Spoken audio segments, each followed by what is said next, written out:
What is the meaning of life? It's a question as old as human consciousness itself, one that religions, philosophers, and poets have wrestled with for centuries.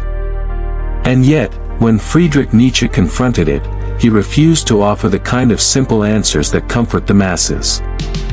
Instead, he challenged us to face life not with borrowed beliefs, but with raw courage, brutal honesty, and creative strength.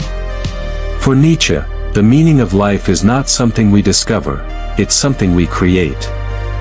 Imagine yourself standing in a vast landscape after an earthquake has shattered the city you once called home. The familiar structures are gone. The temples that once housed your faith lie in ruins. The statues of old gods are toppled, broken, silent. This is the scene Nietzsche paints when he declares, "God is dead." He did not mean a literal death, but the collapse of absolute truths, the erosion of traditional moral certainties. The foundations humanity relied on for meaning had crumbled. And now, he asks, what will you build in the rubble? Nietzsche saw clearly that with the collapse of religion and traditional morality, many would feel lost, even hopeless. Without a higher authority telling us why we exist, the meaning of life can appear terrifyingly empty. He called this the danger of nihilism, the belief that life has no meaning, no value, no purpose. For Nietzsche, nihilism was not just a philosophical idea but a real human condition, a sickness of the soul that could consume entire cultures. And yet, he did not stop at despair. He believed that this crisis was also an opportunity, an invitation to grow stronger, to become creators of meaning rather than consumers of old dogmas. One of Nietzsche's most provocative ideas is the concept of the Übermensch, often translated as the Overman or Superman. This is not a superhero in the comic book sense, but a human being who has overcome the weight of nihilism, someone who creates their own values and lives with full affirmation of life, even in its darkest moments. The Übermensch is not someone who waits for meaning to be handed down from above but forges it out of struggle, creativity, and will. But before we get to the Übermensch, Nietzsche first invites us to confront something even harder, the abyss. He warns us, he who fights with monsters should look to it that he himself does not become a monster. And if you gaze long into an abyss, the abyss also gazes into you. This abyss is the emptiness we encounter when traditional sources of meaning vanish. Most people turn away in fear. Nietzsche insists we must look into it. We must endure its gaze. Because only by facing meaninglessness without illusions can we begin to craft a life of authentic meaning. Think about your own life. How often do we accept values, goals, or beliefs simply because they are given to us, by culture, family, religion, or society? Nietzsche would argue that this uncritical acceptance is a kind of sleepwalking, a refusal to take responsibility for our own existence. For him, the highest calling is to awaken, to confront the void honestly, and then to create meaning on our own terms. This is why Nietzsche placed such emphasis on the concept of eternal recurrence. He asks us to imagine a thought experiment. What if a demon came to you in the dead of night and whispered, "This life you now live, with every joy, every pain, every detail, will repeat again and again, infinitely, exactly the same." How would you respond? Would you curse the demon as a messenger of torment? Or would you embrace him, seeing in this eternal recurrence not punishment, but affirmation? For Nietzsche, the true test of whether your life has meaning is whether you could say yes to living it again, endlessly. It is not enough to tolerate life, you must learn to love it. To affirm it so deeply that even its suffering, its unfairness, its tragedy, become part of what makes it worthwhile. This is what he called amor fati, the love of fate. The ability not just to endure life, but to embrace it fully, with all its chaos. This idea may sound extreme, even impossible. But consider how different it is from the way most of us live. We often spend our lives waiting for the weekend, longing for the next vacation, wishing away the present moment in the hope that something better will come. Nietzsche's eternal recurrence shatters this illusion. It demands that we confront the question, if I had to live this life again forever, would I want to? If the answer is no, then perhaps the problem is not life itself, but the way we are living it. Nietzsche does not give us ready-made answers, and that is precisely the point. He believed that each of us must wrestle with the abyss, must face nihilism, and must carve out meaning for ourselves. The meaning of life, then, is not hidden in some distant heaven or buried in sacred texts. It is born in the fire of our choices, in the art we create, in the values we affirm, in the courage with which we face suffering. To understand Nietzsche's radical stance, we have to place ourselves in his time. He lived in the 19th century, an age when science and reason were replacing faith and tradition as guiding forces in the Western world. Darwin's theory of evolution had shaken humanity's belief in a divinely orchestrated order. The Industrial Revolution was reshaping societies, uprooting old ways of life. Nietzsche saw clearly that the old gods were crumbling not because of malice, but because the human mind itself was moving beyond them. The world no longer believed as it once had, and yet most people clung to the fragments of morality and belief without realizing their foundation was gone. He described this condition as living in the shadow of God's death. People still followed the rules, still clung to notions of good and evil, but without the grounding authority that once gave them power. Nietzsche compared it to a planet that had been severed from its sun, still moving in its orbit for a time, but destined to drift into darkness. And here lies the great challenge: once the old lights fade, do we collapse into despair, or do we learn to kindle a new fire of our own making? Nietzsche's philosophy pushes us toward the second path. He does not want us to mourn the death of the old gods forever, nor to cling to fragments of a broken order. He wants us to rise, to embrace the terrifying freedom that comes with a world where meaning is not given, but created. Man is something that shall be overcome, he writes in Thus Spoke Zarathustra. By this, he does not mean destroyed, but transformed.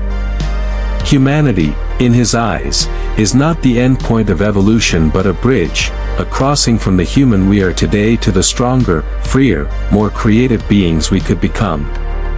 Let us pause for a moment here. Think of your own life, stripped of every assumption, every borrowed belief. Imagine standing face to face with the abyss, where no eternal truths wait to rescue you. What would you do?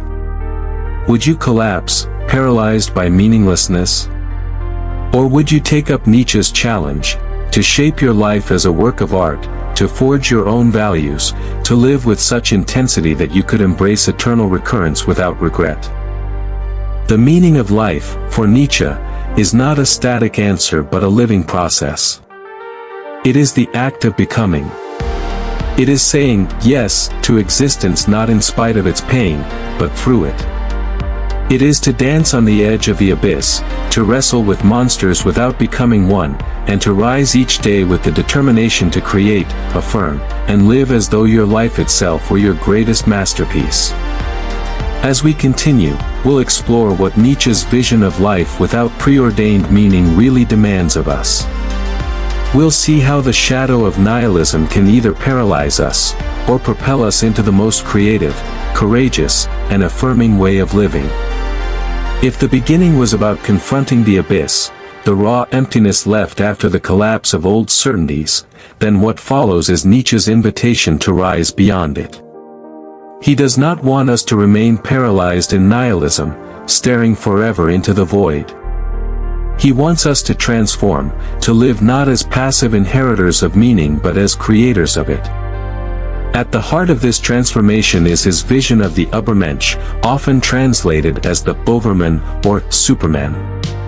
When Nietzsche introduces the Übermensch in Thus Spoke Zarathustra, he presents it as humanity's great task, not to cling to what we are, but to become something greater.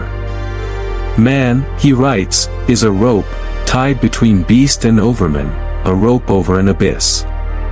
This image captures the fragile, precarious condition of human existence.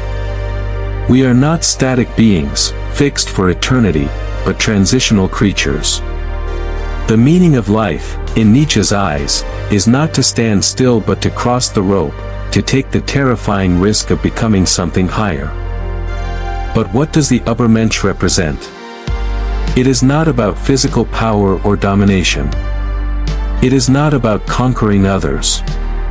It is about self-mastery, creativity, and affirmation. The Übermensch is someone who refuses to be crushed by nihilism, someone who says yes to life in all its dimensions, the beautiful, the painful, the absurd.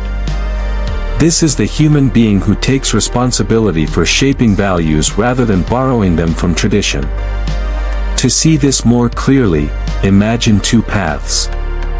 On the first path, you accept the values handed down to you. You live according to what others call good or evil, right or wrong, and you never question where these values came from. Your life becomes a reflection of someone else's creation. On the second path, you strip away these borrowed values. You confront the terrifying freedom of standing before the void, without external guidance. And then you begin to create. You shape new values, new goals, new meanings that arise from your own depths. This second path is the path Nietzsche urges us toward. Yet Nietzsche knew how difficult this task is. Most people cling to the comfort of external meaning because it is easier. It is easier to follow a rulebook than to write your own. It is easier to worship old gods than to stand alone before the abyss. This is why he describes not only the Übermensch but also the last man. The last man is the opposite figure, content with comfort, safety, and mediocrity. He avoids risk, avoids struggle, avoids growth. He declares, "We have invented happiness," and then blinks, passive and complacent. Nietzsche presents this last man as a warning. This is what humanity becomes when it refuses to embrace the challenge of creating meaning. The Übermensch, by contrast, takes the challenge fully. This figure embodies the will to power, not in the sense of domination, but in the deeper sense of life's inner drive to grow, to expand, to overcome obstacles, to create new forms. For Nietzsche, the will to power is the fundamental pulse of existence. It is not about crushing others but about realizing one's own highest potential, about transforming chaos into form, about becoming who you are. Think of an artist staring at a blank canvas. The void is before them, empty and indifferent. They could despair at its emptiness, or they could see it as an opportunity. With brush in hand, they begin to create. Every stroke of paint transforms nothingness into something, a vision, a form, a new world. This is the life Nietzsche envisions, to take the void, the abyss, and turn it into art. To live as though one's life itself is the canvas. And this is not reserved only for philosophers or artists. Each of us faces moments when life feels empty, when meaning collapses. In those moments, we can either surrender to despair, or we can create. A mother raising her children with love and strength, a teacher igniting curiosity in students, a builder shaping a city, all are participating in the creation of meaning. The Übermensch is not a distant myth but the possibility within each of us to rise above resignation and affirm life through our choices. Nietzsche does not suggest that creating meaning is easy or free of pain. On the contrary, he insists that struggle, suffering, and resistance are essential. "What does not kill me makes me stronger," he wrote, and behind these famous words lies a profound conviction. Life's hardships are not obstacles to meaning but the raw material from which meaning is forged. Just as a sculptor needs stone to shape, we need resistance, pain, and difficulty to grow. Without them, there is nothing to overcome, nothing to transform. This is why Nietzsche so often uses the language of struggle, climbing, overcoming. He compares life to a mountain, urging us not to settle in the valleys of comfort but to strive for the peaks, however treacherous. You must be ready to burn yourself in your own flame, he writes. How could you become new if you had not first become ashes? Renewal comes through destruction, through letting old versions of ourselves perish so that something stronger can emerge. Think of your own life. Recall a time when you faced something profoundly difficult: loss, failure, rejection, illness. In the moment, it may have felt like the abyss itself, unbearable and meaningless. And yet, perhaps in hindsight, you see that this struggle changed you. It revealed hidden strength, it forced growth you would never have chosen voluntarily.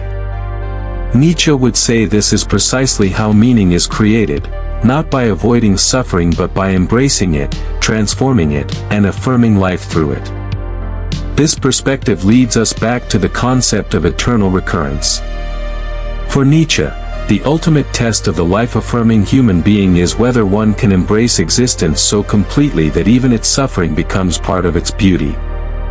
To say yes to eternal recurrence is to say yes not only to the joys of life but to its tragedies, its heartbreaks, its losses. The higher human being does not demand a perfect world. He does not ask for a painless existence. Instead, he affirms this world as it is and creates meaning within it. In this light, the meaning of life is not about escaping the world or waiting for another existence beyond this one. It is about embracing this life with such depth that you would choose it again and again, eternally. It is about loving fate, amor fati, so deeply that even the abyss becomes part of the dance. Nietzsche's philosophy here is both inspiring and unsettling. Inspiring because it empowers us to take ownership of our existence, to rise above nihilism, to create meaning as artists of our own lives. Unsettling because it leaves us with no excuses, no external authorities to blame, no safe refuge in old dogmas. To live in this way is to stand fully exposed, responsible for your own values, your own creation. It is freedom, but it is also burden. And yet Nietzsche insists that this burden is also life's greatest gift. For in the act of creating meaning, we become more than we were. We do not merely survive existence, we transform it. We do not merely endure the abyss, we dance upon its edge.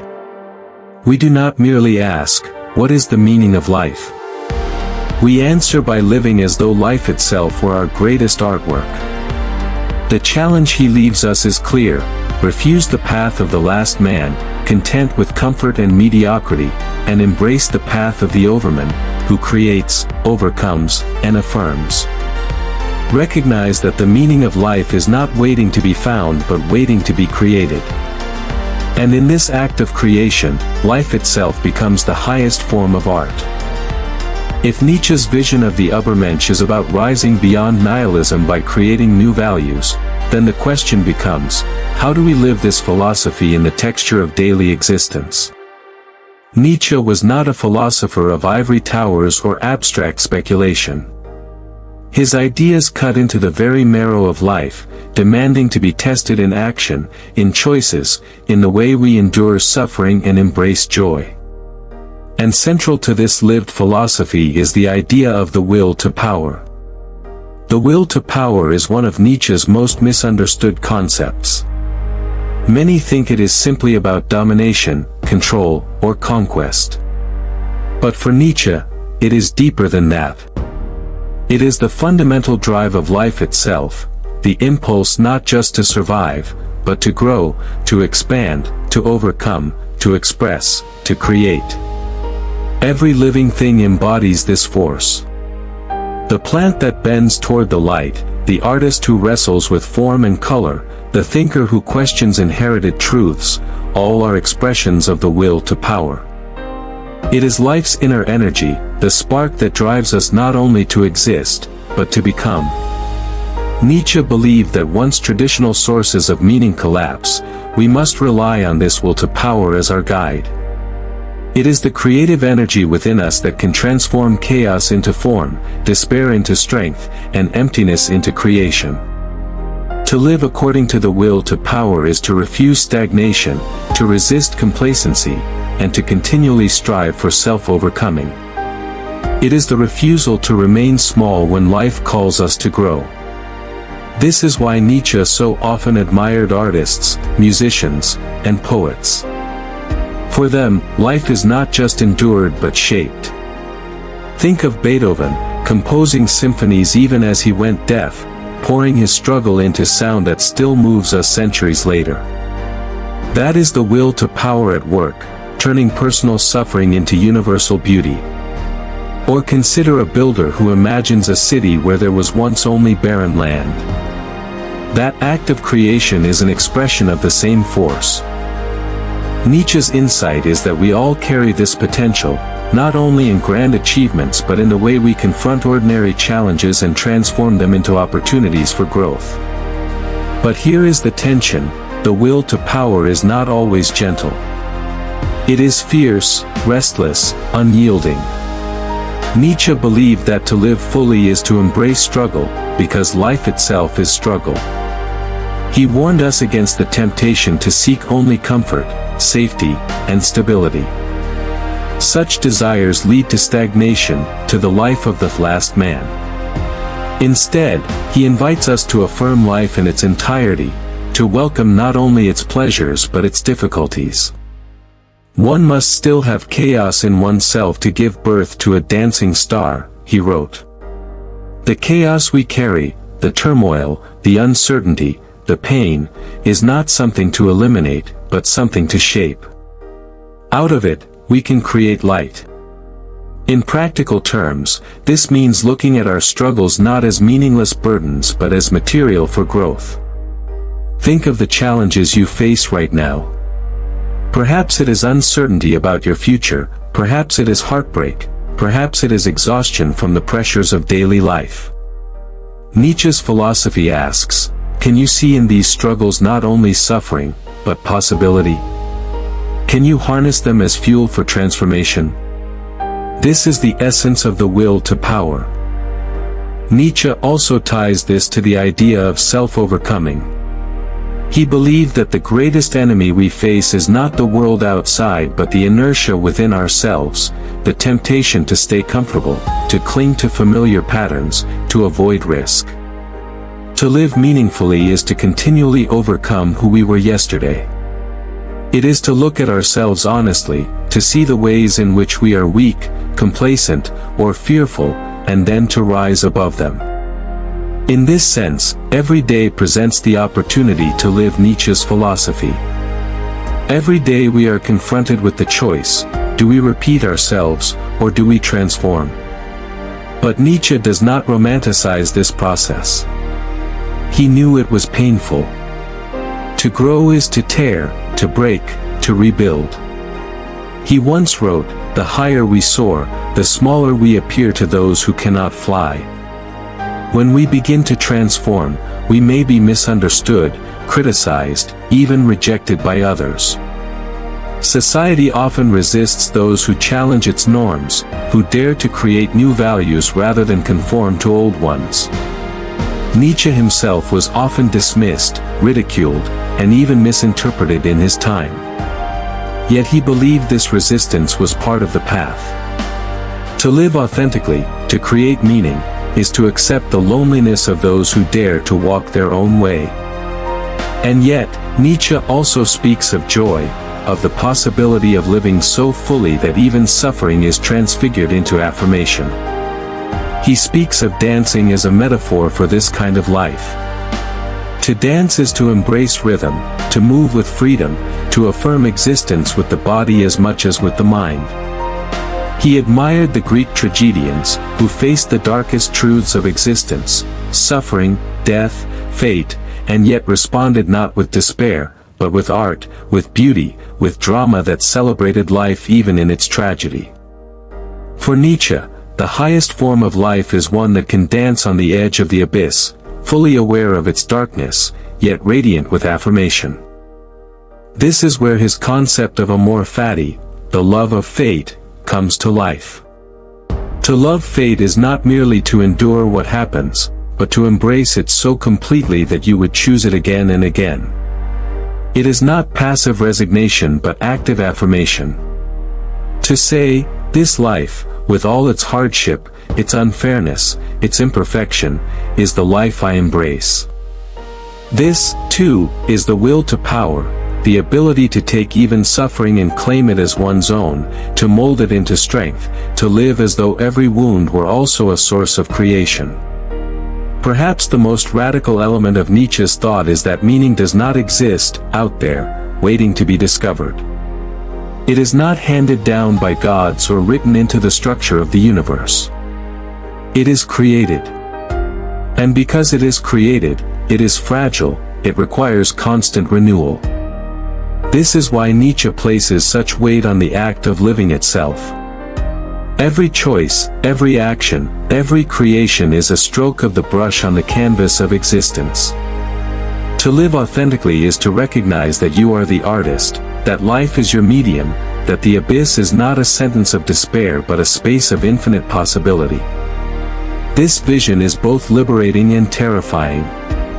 Liberating because it frees us from dependence on external authorities. Terrifying because it leaves us with full responsibility.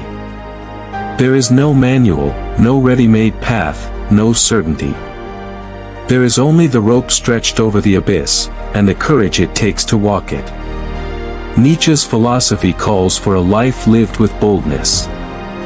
Not recklessness, but courage, the courage to create, to affirm, to transform. The courage to look at the abyss and not retreat. The courage to say yes even when no seems easier. It is a challenge that asks everything of us, but in asking everything, it also offers everything, the possibility of living not as shadows of borrowed beliefs but as creators of our own light.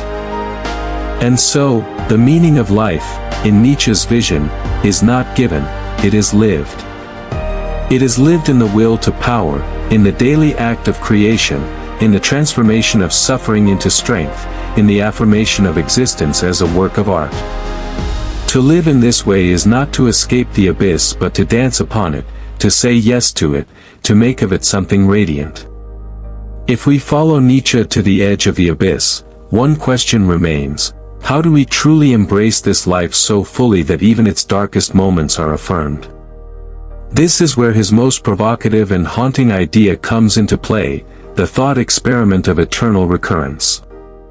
Nietzsche asks us to imagine that every moment of our lives, every joy, every sorrow, every mistake and every triumph, would be lived again and again for eternity, exactly the same, with no change, no escape. Imagine that after death, you are forced to relive this life, not once, but an infinite number of times. Every detail repeated, every choice the same, every pain unavoidable. For many, this thought feels like a nightmare. To live again through our mistakes, through heartbreak, through humiliation, through grief, who would wish for that? But Nietzsche poses it as a test. What if, instead of recoiling in horror, you could embrace eternal recurrence with joy? What if you could say, yes, so fully to life that you would willingly live it all over again, endlessly? This, for Nietzsche, is the ultimate expression of amor fati, the love of fate. It is the highest form of affirmation, to not merely tolerate existence, but to embrace it so deeply that you would choose it, eternally. Why does this matter? Because Nietzsche wants us to confront how we live right now. If the idea of eternal recurrence terrifies us, perhaps it reveals that we are not living authentically, that we are betraying ourselves, that we are wasting life in avoidance, in resentment, in compromise. Eternal recurrence is not about metaphysics, it is about perspective. It is a mirror Nietzsche holds up to our choices. He asks, would you want this moment again? If not, what must change? Think about your own life. Imagine reliving your day, your week, your year, not just once, but forever. Does that thought inspire dread, or does it awaken gratitude? This is Nietzsche's challenge, to live in such a way that you could look at your life, with all its imperfections, and still say, yes, let it return. To live with such authenticity that every moment, even the painful ones, becomes worthy of eternity. This test is not meant to condemn us, but to awaken us. It forces us to see how easily we drift into lives of resignation, routine, and quiet despair. Nietzsche does not want us to merely survive. He wants us to burn with intensity, to live as though each choice matters infinitely, because in a sense, it does. Every choice leaves its mark, not just in the world, but in the shape of our own soul. Eternal recurrence is the reminder that life is not a rehearsal. It is the stage itself. And the question is always, how will you perform your part? But how does one live this way? Nietzsche offers no simple steps, no tidy formulas. Instead, he gives us images, provocations, sparks meant to ignite something within us. The Übermensch, the will to power, a more fatty, eternal recurrence. These are not doctrines, but invitations. Invitations to live boldly, to become creators of value, to embrace struggle, to affirm life without conditions. It is worth noting that Nietzsche himself struggled with this vision. He was not a prophet who lived untouched by suffering. His life was marked by loneliness, illness, alienation, and misunderstanding. He spent much of his later years in mental collapse. And yet, the philosophy he left behind is not one of despair, but of radical affirmation. This paradox makes his thought even more powerful. Nietzsche wrestled with darkness, yet from it he forged a vision that still calls us toward the light. Perhaps this is why his words strike so deeply across generations. In a world where many feel the collapse of old certainties, whether religious, cultural, or personal, Nietzsche's challenge remains urgent. He tells us that meaning is not something we passively inherit. It is something we must create, again and again. Life is not a puzzle with a hidden solution waiting to be found. It is a canvas, and each of us is the painter. To live authentically is to accept the brush, to risk mistakes, to embrace the chaos of colors, and to dare to create something that reflects our own deepest will. And so, the meaning of life for Nietzsche is not an answer written in the heavens. It is not a fixed truth we can memorize or a formula we can follow. It is an act.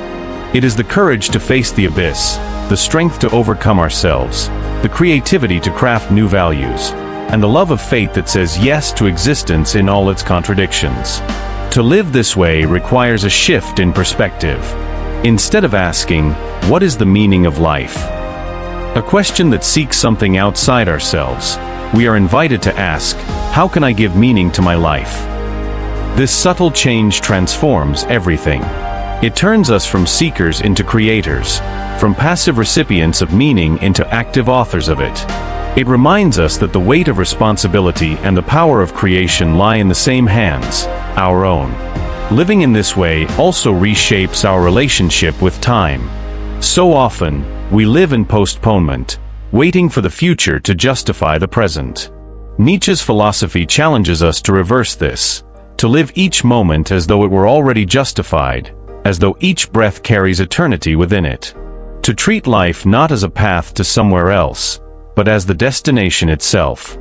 And perhaps in the end, this is where Nietzsche's philosophy intersects with wisdom traditions across cultures, even if in radically different terms. The invitation to live fully in the present, to embrace existence as it is, to transform suffering into growth. These are echoes we find not only in Nietzsche, but in the Stoics, in Eastern thought, in the mystical traditions of many faiths.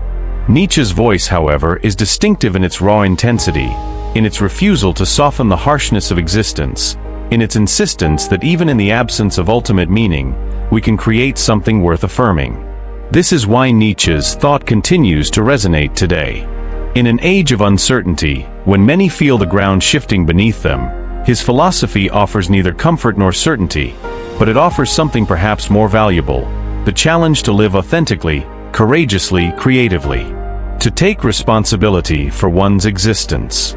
To embrace life not with resignation, but with affirmation. And so, the question of the meaning of life, as Nietzsche frames it, is less about finding a definitive answer and more about living a definitive response. It is about becoming the kind of person who, when confronted with the thought of eternal recurrence, can say, yes. Yes, I would live this again. Yes, I would embrace this fate. Yes, I would dance even on the edge of the abyss. To live in this way is to transform the question itself. Instead of searching for meaning, we embody it. Instead of asking, we become the answer. And in this becoming, we touch the very essence of Nietzsche's vision. Life is a work of art, created by those who dare to say yes. What follows from this is not merely a set of abstract claims, but a way of practice, a set of attitudes and small choices that, when repeated, begin to remap the landscape of a life.